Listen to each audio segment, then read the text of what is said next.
Well, hello everyone on Talk About Autism. Jack Dove here. I haven't gotten my TMA2 score yet for engineering project. I'm still waiting for that. It should be any time in the next few days. But I needed to do this update now because I need opinions and whatever guidance I can get. Being autistic, you tend to plan things out like I did during T191. And I laid out my plans I did for what I want to do for the next couple of years. If you live with them long enough, they set in your mind, they do, and you don't like the thought of changing them. Who does, as if you're autistic or not? But I'm afraid my plans have just been thrown seriously out of balance. They have the maths module I was told to take. They have concerns whether I could complete it after I did the diagnostic. Since I hadn't studied the module before at the level 1 one, this MST 224 is a level 2 module. So after doing the diagnostic quiz, I recognized some of the subjects, but some of them were new I couldn't do. I skipped on the ones I couldn't do. I was able to do a few, and some I realized how to do them after I saw the solutions, but I don't feel prepared for it. So I've been looking into various options, getting private tuition, but Jenny Kingston, I shouldn't give her a name, the head of the astronautics course I wish to take next October, says that private tuition doesn't really count as much as taking a module, even though I could buy the material on eBay and then work for it myself privately with a tutor. So one of the recommendations she made at the head of the course was to take the pre-master's course at Cranfield, which will cover all the necessary maths I need. But that would mean possibly a start in October, a year earlier than I planned. I'd have to start in October because otherwise I'd lose my chance at the aerospace bursary scheme from the Royal Aeronautical Society. So I'd have to pay the tuition myself. I'm willing to accept that, but the main problem is, and my parents agree with this as well, is if I wait another year here to get into it, to get my master's, it'll be 2017 till I get at I'm able to start in the profession, and I'll be 31 by then. That's the thing. I've worked at Tesco's for so long. I've not been able to gain proper experience in an engineering background, and I've been working with the Open University for my bachelor's. I only decided to do a master's again after reviewing my progress at during the personal development module, and realizing I need more to learn. I need to gain experience in a professional environment before I start working in it properly. I need to gain more experience, and how am I ever going to follow in the footsteps of Tim Peake? Also, I had plans to learn to fly. I've just been polishing my CV. I have learning how to scuba dive and hoping to learn to fly, because hoping it would give me an edge. It would.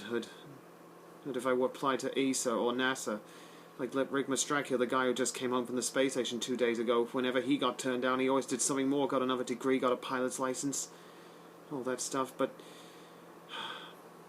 like I said, my plan's been thrown out of balance. I'm willing to do whatever I'll have to do to get into Cranfield and to get my master's, but I can drop Tesco's, I can, and easily I can, but the thought of, starting a year early,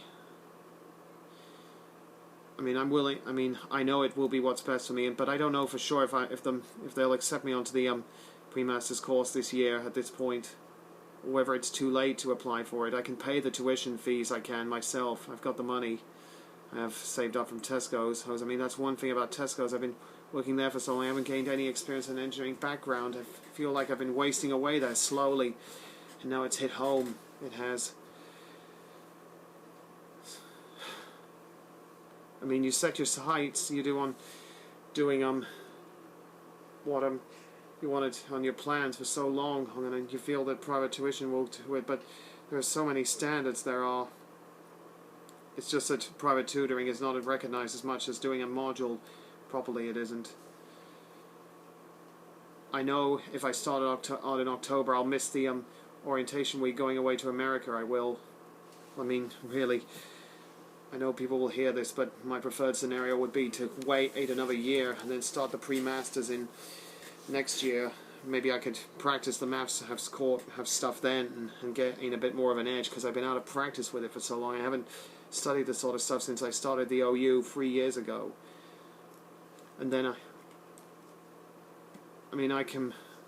really, missing out on the bursary is not a big an impact as you'd think. I've got the money sitting in ISAs I have, doing nothing, so I've already got a nice nest egg saved up, even if I use all the money on learning to fly and doing the pre-masters and the Master of Science in Astronautics, paying myself. If anyone can give me some advice or anything, I'd appreciate it. I need it. I do. Well, I'll put up my TMA2 score once I get it. In the meantime, this is Jack Dove, and I've told my story of how I've come through difficulties, and like with Chris Hadfield's book, I've started reading. He hit many roadblocks. He did, through his plans way out. It did. An Astronaut's Guide to Living on Earth. That's what it was. The first chapter really describes how he hit so many roadblocks and was tested. And clearly, this is now my latest test. It is. So, all the fingers crossed anyway for passing the bachelor's degree. Yeah, I don't even know if I have to pass that before I can be accepted onto the pre-masters. We shall see what time brings. So, until next month, June, my next update, this is Jack Dove signing off.